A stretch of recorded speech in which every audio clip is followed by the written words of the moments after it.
How to get away with murder, Islam style.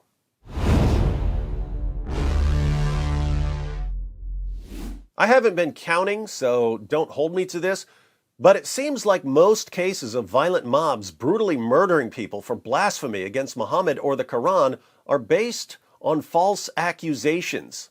Murder by mob is just an easy way to kill someone you don't like in Pakistan or Afghanistan or Nigeria. If you get into an argument with someone, or a woman you're attracted to rejects your advances, you don't have to murder the person yourself. No, indeed.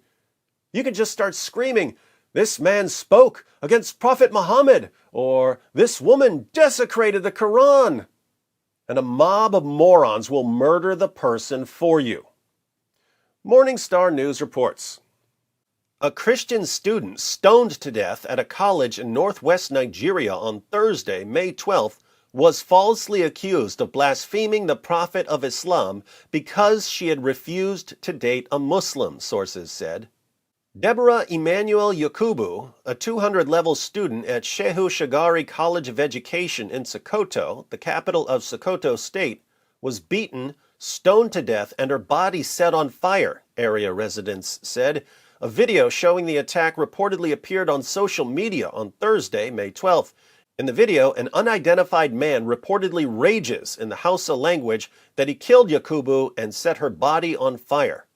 And the Muslims who killed her will probably get away with it, because once you spread the accusation of blasphemy, it's very difficult to punish you, because anyone who punishes you will be siding with the person who committed blasphemy and against the people who defended the honor of Muhammad. So usually there are some arrests, but the arrests are just for show. Yakubu, a member of the Evangelical Church Winning All, ECWA, in her native Tungin Magajia town, Rijau County in Niger State, was falsely accused of blaspheming Muhammad by a Muslim whose advances she had refused, said David Ayuba Azaman, senior pastor at the King Worship Chapel and Ministries, Inc. in Kaduna City. Pastor Azaman said he received information about the killing from Christians at the college in Sokoto. Deborah Emmanuel was complaining in a class WhatsApp group chat, kicking against how they discriminate against Christians in the school in areas of assignments and tests in favor of the Muslims, Pastor Azaman told Morning Star News. This is what they used as a yardstick to say she insulted Muhammad. She didn't insult Prophet Muhammad, but it was discovered that she turned down a Muslim proposal to date her. That led to him accusing her of insulting Prophet Muhammad. So she complained about the unfair treatment of Christians at the college, and she refused to date a Muslim. In response, they falsely accused her of insulting that hypocritical, child-molesting, slave-trading, demon-possessed, semen-drenched, genocidal warmonger we call the most obvious false prophet in history. Local media reported that Yakubu said in the WhatsApp chat group that she had passed exams thanks to Christ, and when she was pressured to retract the statement and apologize, she declined. She urged fellow group members to refrain from discussing religion, according to news outlet Aegis Gist. So she said she passed her exams thanks to Christ, and they told her to take it back. She refused, and they started accusing her of blasphemy. Area residents told Morning Star News in text messages that a Muslim mob dragged Yakubu from her hostel in the morning, stoned her to death, and burned her corpse.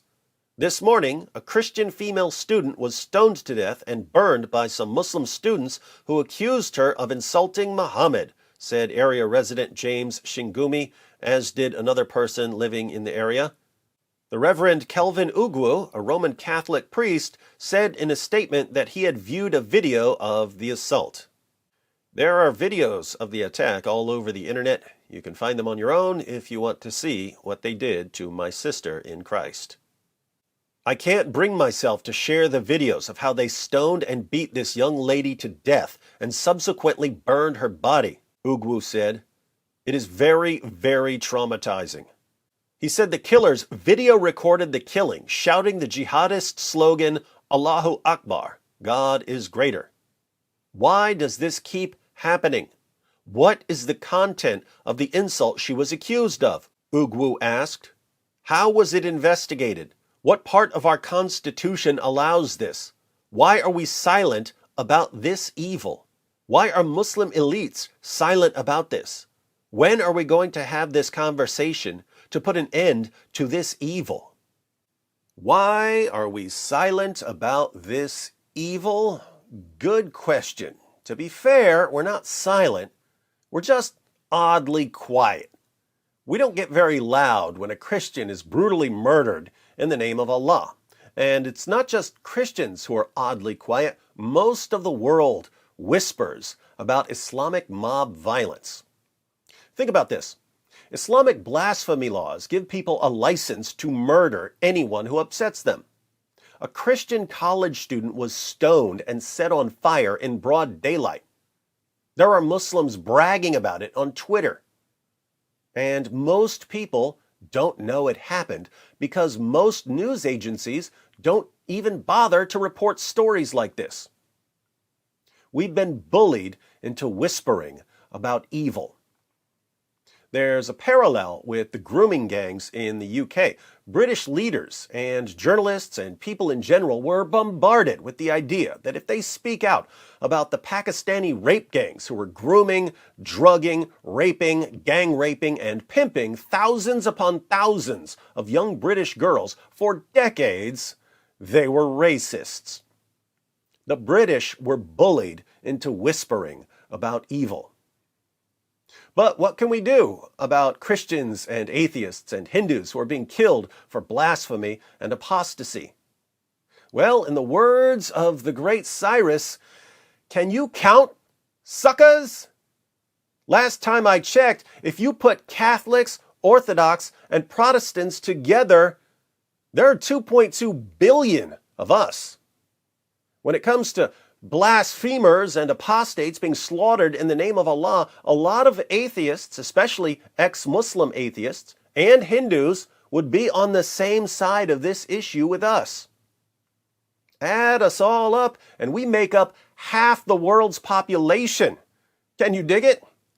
Politicians and journalists and tech CEOs looking the other way can't silence half the world's population.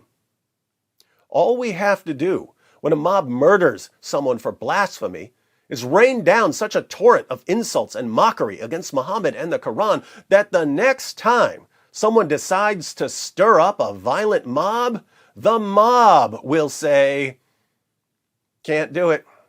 Bad idea. Whatever this person said that upset you, it's nothing compared to what the rest of the world is going to say about our prophet and our book if they hear that we killed another person for blasphemy. So we need to access our non-crazy side right now." Can you dig it?